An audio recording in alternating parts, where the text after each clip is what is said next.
Say hi. Hello. Alright, so here's a 2016 second gen Cruze. We're going to be installing a Mamba Tech Wastegate actuator. Um, we're just going to go through the steps on how to do it and Yeah. just follow along. Right now I'm getting the nuts and stuff off of the Mamba Tech so it's easier to get on.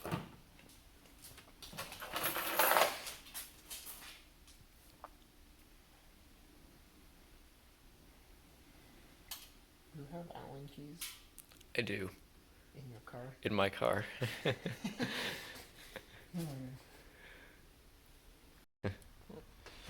so what I'm doing here is tightening up the studs on the Mamba Tech Wastegate actuator. It's I don't know what size Allen this is. Basically find an Allen key that fits.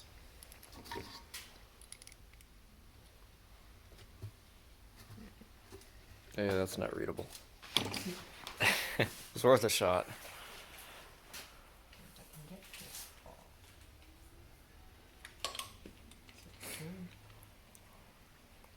So what issues do you experience with the OEM one? So the OEM one, from what I know, it's a diaphragm style actuator.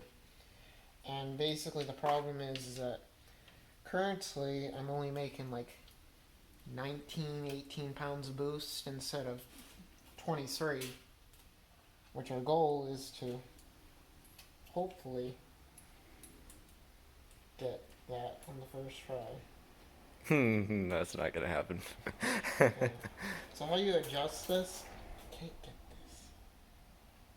It's just being difficult. And how much was this part right here? This was on eBay for, I think I paid, it was on sale, it was about $100 I paid for it. I'm being tuned, so this is not something you want to put on a untuned car. If you saw our other videos that we're going to be uploading, I explained a little bit about the B&R, but they're basically the go-to in the Cruze community for the second gen Cruze for tuning. Finally, quiet. I hate this. It's fine, that's how most of our car projects go anyways. Alright, so now I'm going to be taking off, well, you can't really take off the heat shield. I'm just going to bend it upwards.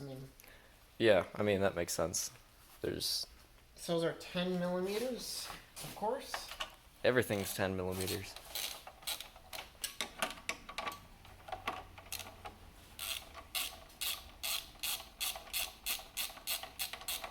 I'm wearing gloves so I don't burn myself because I just drove an hour and a half here. It's not fun.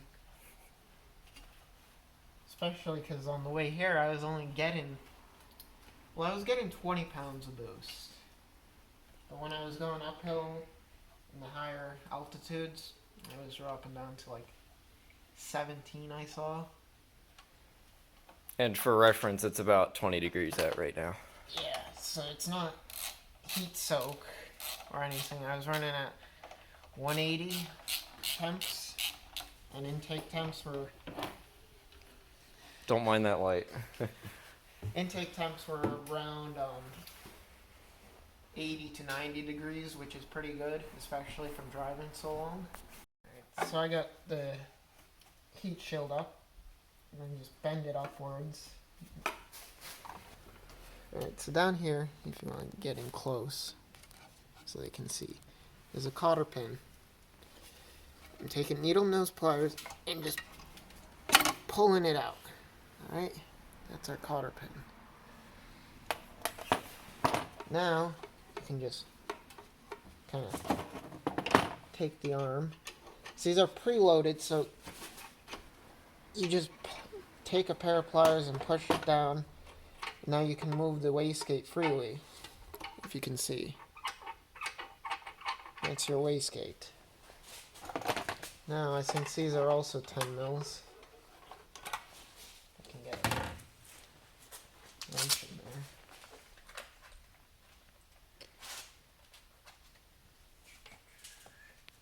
I think this is a 10.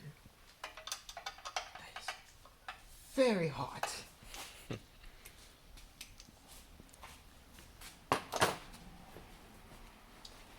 It's just two 10 mils there. I think all you'd need for this job is a pair of needle nose and a 10 mil socket.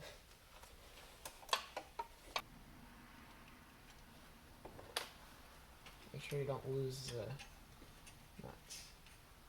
That would be unfortunate. Now, a common reason for turbo failures, they're not even turbo failures, it's typically the wastegate actuator causing issues.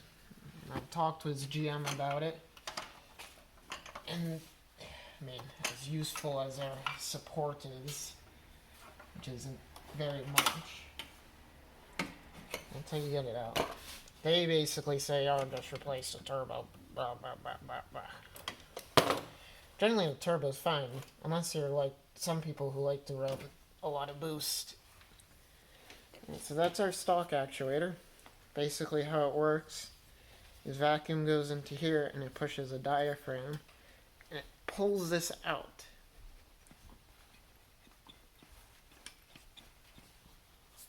And it moves the wastegate open. So that's our stock one out. So have you adjusted the new one at all since you had that 30 pounds of boost? No. And as you can see, it needs to be readjusted.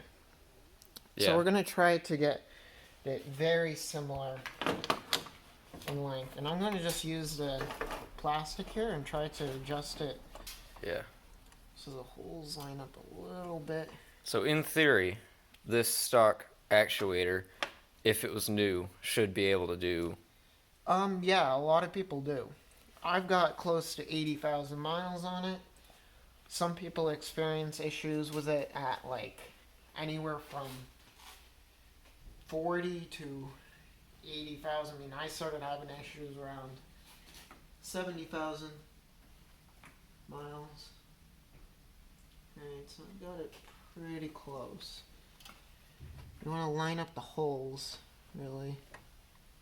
Yeah, line up the bottom to the where the mounting point is. Yeah, that's the idea.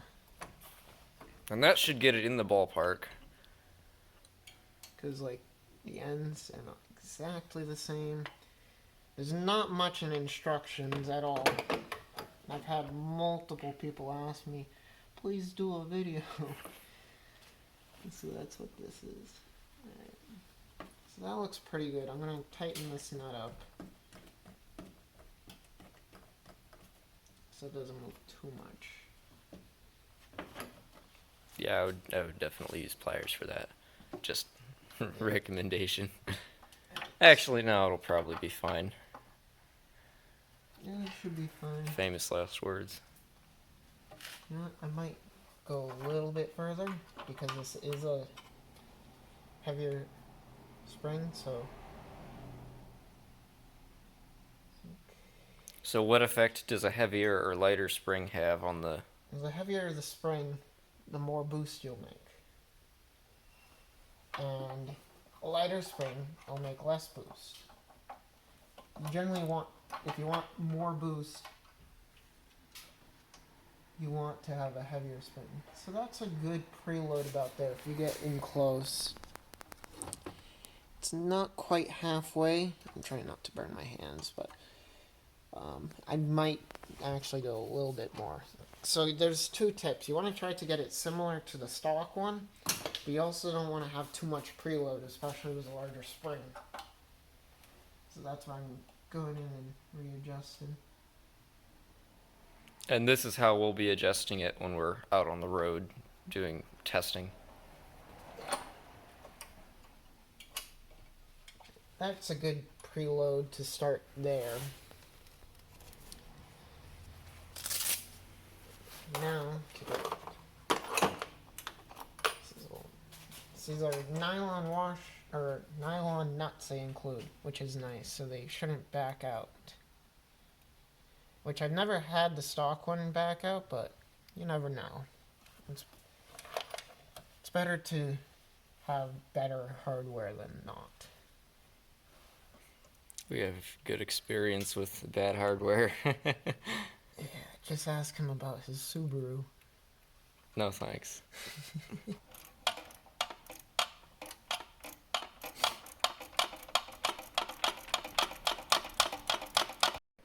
Yeah. So, here, lights, turn on. Turn on. Hey, we have light. Alright, so we've gotten that all tightened up. So now you just put this hose back on, this vacuum line. They actually include a really nice bulb for there.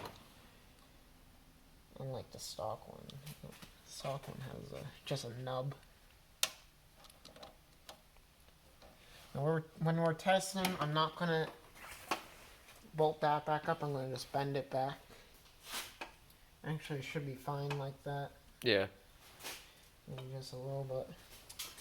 So now, I'm going to get this onto the arm, which is the tough part. There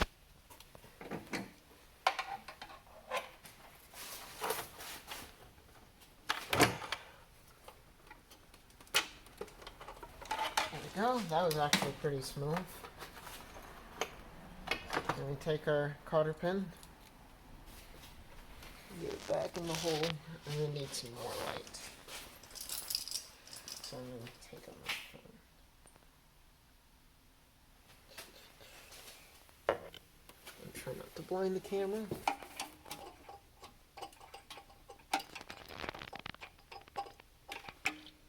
Turn that up a bit. Just clamp down on the two pieces. That's a good idea. I have those sometimes.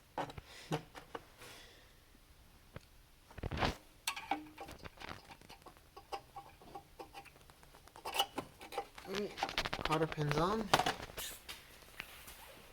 And now we clean up and go rip around. Yep. And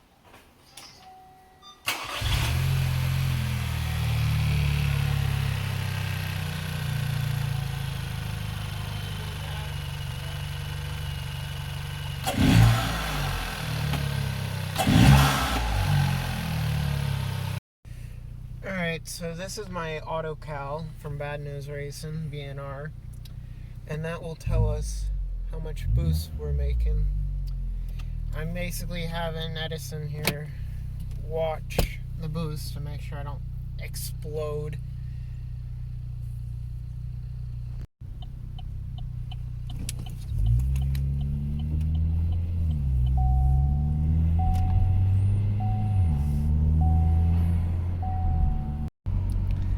so we already just hit 31, so we know we need to adjust it.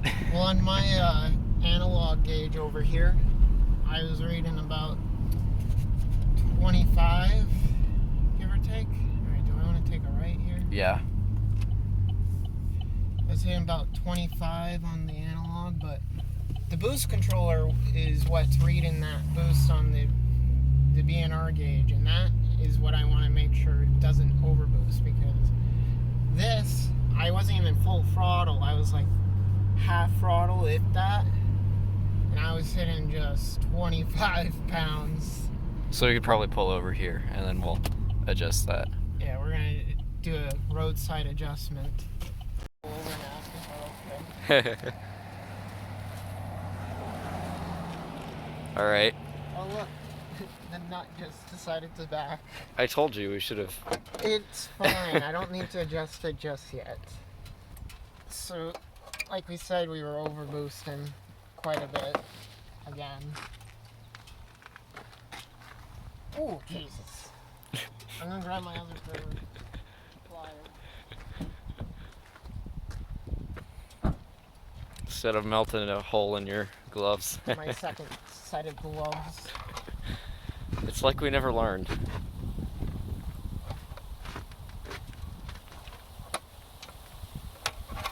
Well, that wasn't so bad. I'm gonna adjust it inward and So do you need to adjust it inwards or out? out.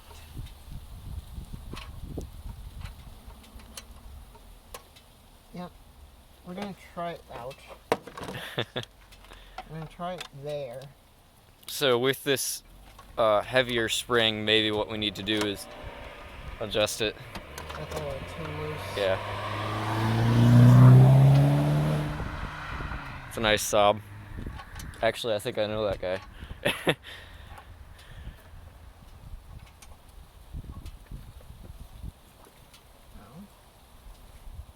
What is burning? Your gloves. So now you've adjusted it so that it's just barely ahead of the pin on that, Yeah. on the wastegate itself, the actuator. I'm gonna actually like tighten this That's probably not a bad idea. because it's not too hard to tighten. So we've adjusted it out a few turns, and now we'll go do that again. Same process, just put the cotter pin back in and Yep. hope it doesn't overboost. That's the hope.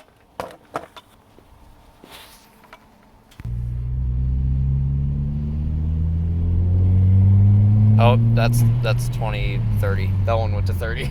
Yeah, I felt boost cut. Yeah. We might need to put in the smaller spring. Maybe. Here's my reference sheet. Yeah. Oh, I had the 23 pound spring. The blue one's a 28 pound. So, I think we're gonna go with a gray spring. Yeah, we're gonna go gray. And what's that one? That's a 15 pound, 21 pound, and that should basically get us there. Ooh, I hit 26.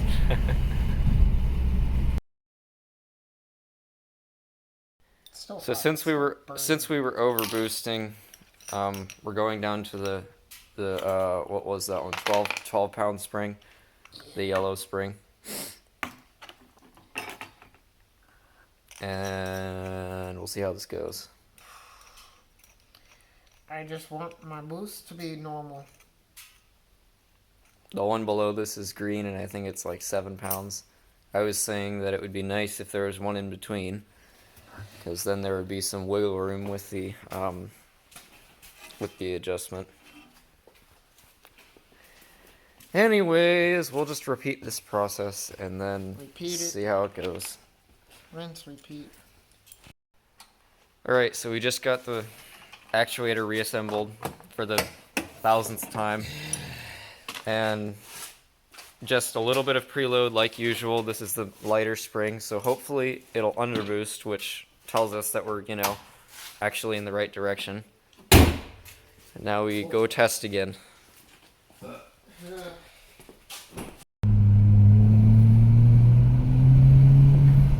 That was better. Tell us.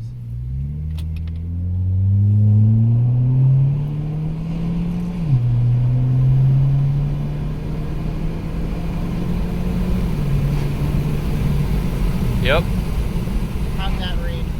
that maxed out at 23. Sweet. Exactly where we want it.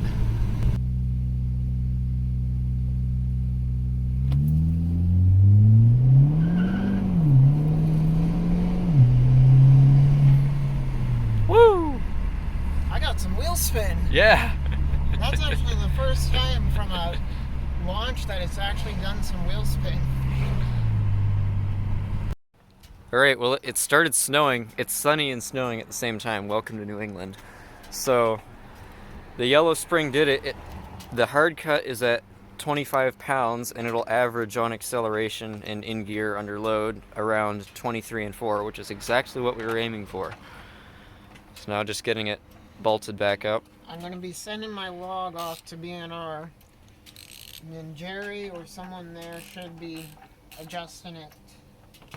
So I can get, should adjust the boost controller. So hopefully I get like consistent boost and all that. Because it shouldn't be as just as simple as, oh, you put on a new wastegate actuator and you get consistent boost. Yeah, it is already significantly more consistent than it used to be, though. Oh yeah, and But that's it. yep.